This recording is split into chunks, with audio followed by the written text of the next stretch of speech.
Japanese learning tips with Koichi.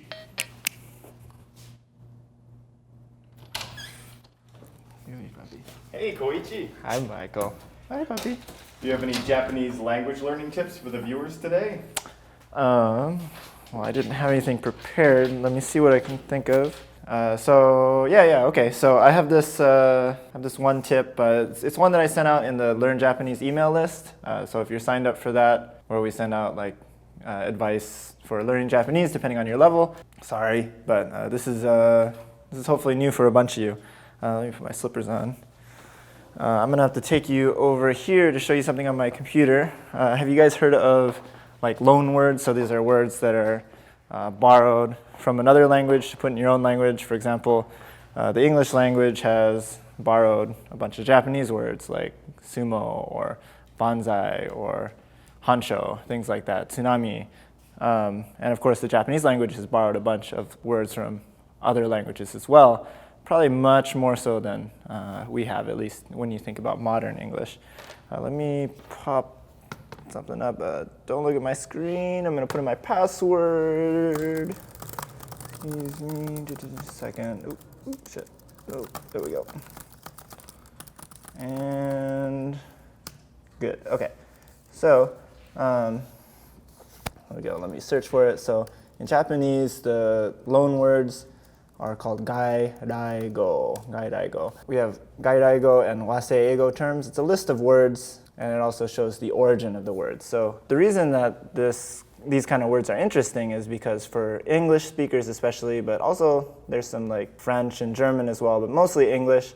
For English speakers, these are all words that are going to be really, really easy to learn. And as you can see from this list, there's probably around 1,000, if not more, words in the spreadsheet. All words that are really easy to learn, unlike actual Japanese words. Now, of course, I do recommend people learn the actual Japanese words. That's very, very important. But you can learn a lot of vocabulary words really, really fast just by learning gaidaigo words. For example, RV for RV.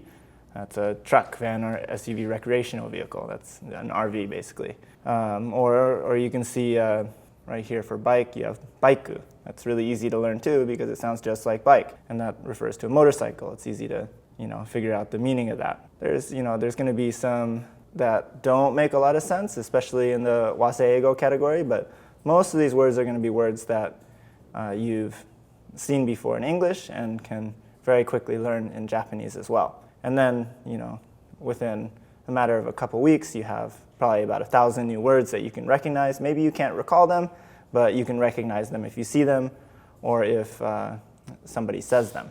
Yeah, so that's my tip for today. It's basically to just give you a whole bunch of vocabulary words in a very, very short amount of time.